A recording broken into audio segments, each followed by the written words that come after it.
Bonsoir à tous. Je suis ravie de vous retrouver pour une nouvelle vidéo. Et aujourd'hui, je voulais vous parler d'une expérience de vie, hop, en particulier. Je voulais vous parler de cette expérience-là. Alors, ce sera sûrement à l'envers sur votre écran, mais il a écrit Marathon de Barcelona. Euh, je voulais vous parler, oui, du marathon et de mon expérience de marathon. Non pas d'un point de vue sportif, parce que je crois que j'en serais bien incapable, mais comme une expérience qui m'a apporté des leçons, des enseignements de vie que je garde avec moi encore aujourd'hui. Et ce sont ces enseignements-là que je souhaiterais partager aujourd'hui parce que je me dis que soit ils vont résonner pour vous et peut-être vous rappeler certaines choses. Moi, je sais que j'aime bien parfois quand des témoignages viennent faire vibrer quelque chose que j'avais déjà appris, visualisé, mais viennent le faire vibrer peut-être autrement ou plus fort. Donc peut-être que ça résonnera pour vous, peut-être que ça fera vibrer des choses que vous avez déjà développées, ou peut-être que ça pourra vous accompagner aussi si vous en avez l'envie. Prenez ce qui résonne pour vous dans ce que je vais partager là, de toute façon. Premier enseignement que je souhaiterais partager avec vous et que le marathon m'a apporté, c'est: tu cours avec toi-même.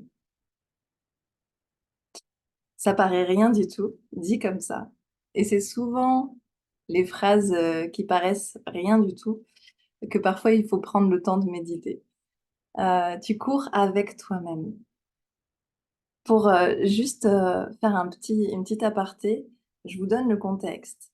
Je ne suis absolument pas, ce qu'on pourrait considérer, comme, quelqu'un de sportif. Je n'ai pas eu cette culture-là dans ma famille, et je n'ai pas eu envie de développer ça parce que pour moi, le sport, égale, compétition. En tout cas, c'était le cas avant que j'en fasse un peu. Donc pour moi, le sport, c'était égal à compétition et la compétition, c'est quelque chose qui a toujours été très difficile pour moi, quelque chose que je trouvais vain, la notion de compétition. On pourra y revenir, mais ça, c'est un autre sujet. Et donc, je me suis jamais vraiment intéressée au sport. C'est pas une question d'effort ou de curiosité. C'était pour le coup vraiment une idée reçue que j'avais sur quelque chose, qui fait que je n'y suis pas allée. Jusqu'à ce que je rencontre Franck, avec qui je travaille aujourd'hui, qui est devenu mon mari et qui, lui, a cette culture sportive. Parce qu'il l'a développé, parce qu'il en a ressenti l'envie et le besoin quand il était plus jeune, et il a amené ça, à un niveau assez élevé puisqu'il a été sportif, en haut niveau et puis qu'il a fait ensuite il a couru des dizaines de marathons. Et donc quand nous nous sommes rencontrés, là, il y a eu l'envie d'aller voir, chez lui comme chez moi, d'aller voir des domaines, dans lesquels, ou en tout cas pour lesquels a priori, et j'insiste sur ce mot a priori, nous n'avions pas de sensibilité, pour lequel nous n'avions pas de sensibilité. Mais là, vu que l'autre, l'être aimé, était sensible à ces domaines-là, eh ben, on s'y est intéressé. Donc moi, ça a été pour le sport et Franck, ça a été pour la sophrologie ou d'autres domaines que moi j'avais développés. Et donc c'est comme ça que je suis arrivée au marathon. C'était il y a quelques années, c'était il y a 3 ans de ça. Et donc avant ça, je n'avais jamais couru. Voilà, c'est ça que je voulais vous dire, c'était que pour moi, tout ça était une découverte vraiment pleine et entière. Et je crois que ça m'a permis vraiment d'y trouver plein de choses positives pour moi. Je reviens au sujet. Tu cours avec toi-même. Tu cours avec toi-même, ça veut dire pour moi, tu ne cours pas contre les autres.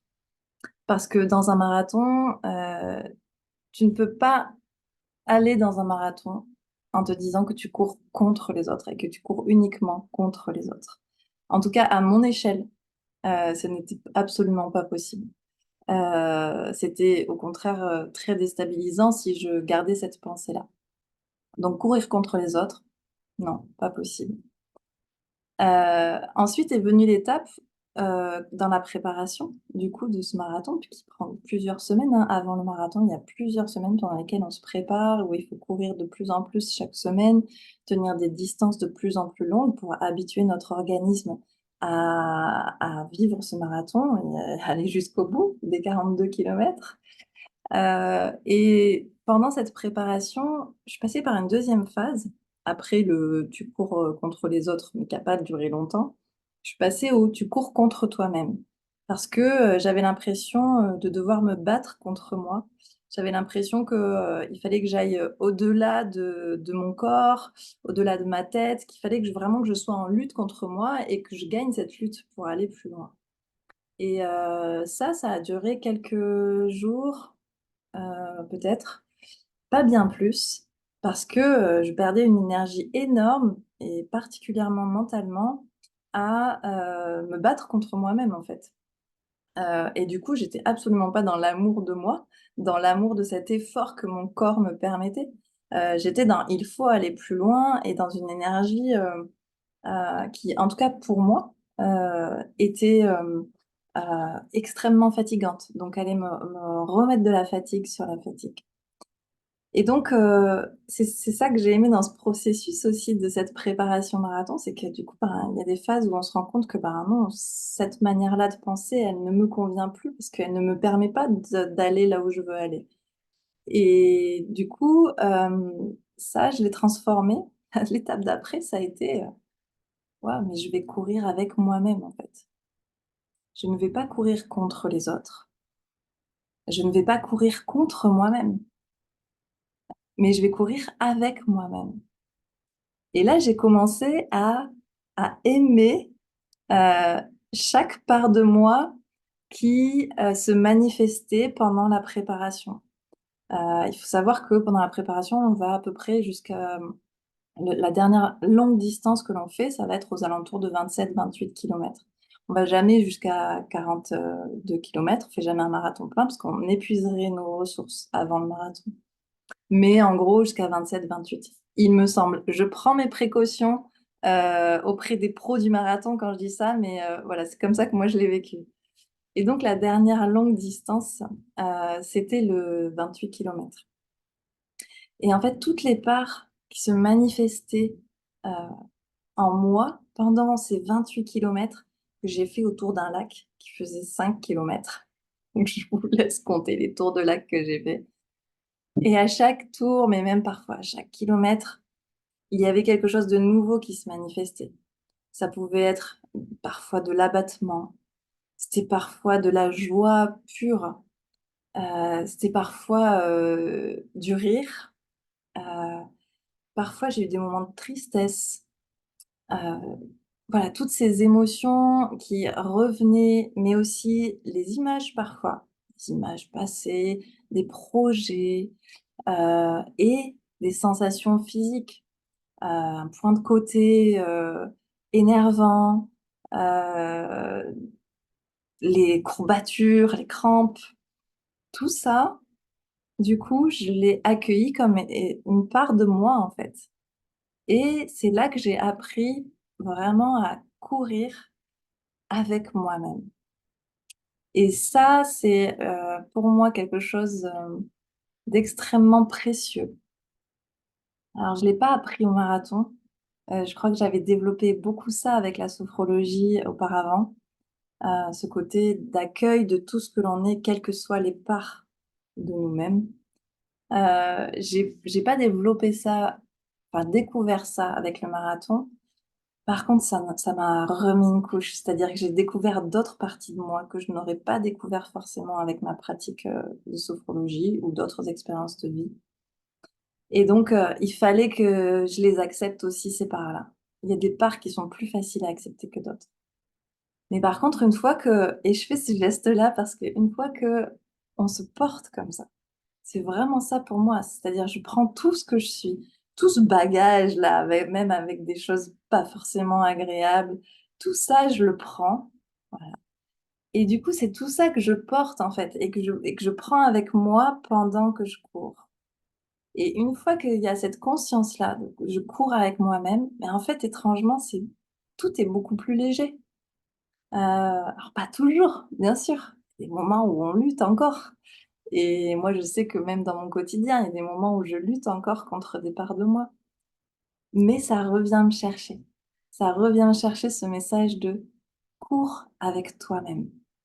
Ce qui apparaît, prends-le.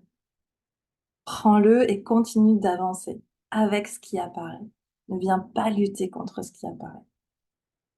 Voilà, ça c'est, le premier enseignement, de du marathon et ça a été, voilà, que j'ai ressenti aussi pendant la course, pendant ces 42 kilomètres. Mais c'était pas ce qui était le plus difficile pendant ces 42 kilomètres, de courir avec moi-même. Parce que je l'avais tellement fait, tellement éprouvé dans la préparation avant que, ouais, j'étais heureuse, quoi. J'étais heureuse de me dire: «OK, ça va m'apporter d'autres informations sur moi et je vais les accueillir et je vais les prendre». Donc, premier enseignement, prenez-le si ça résonne pour vous, mais ce qui vaut pour le marathon, pour moi, hein, ça vaut pour toutes les expériences de vie, chaque jour et même celles que l'on pourrait, considérer comme banales, en fait. Non, il y a pas de banal. Il y a toutes les expériences qu'on fait chaque jour. À quel moment vous êtes en train de lutter contre vous-même? Ou à quel moment, au contraire, vous embrassez, ce que vous êtes? Et donc vous continuez à avancer, à courir, à marcher, heu, avec vous-même et non pas contre vous-même et surtout pas contre les autres. Voilà, prenez si ça vous parle. C'était la première leçon. Je vais couper cette vidéo parce que je n'ai absolument aucune notion du temps que je mets. J'ai l'impression d'être bien bavarde et donc si c'est trop long, peut-être que je couperai, la vidéo à chaque enseignement. Voilà.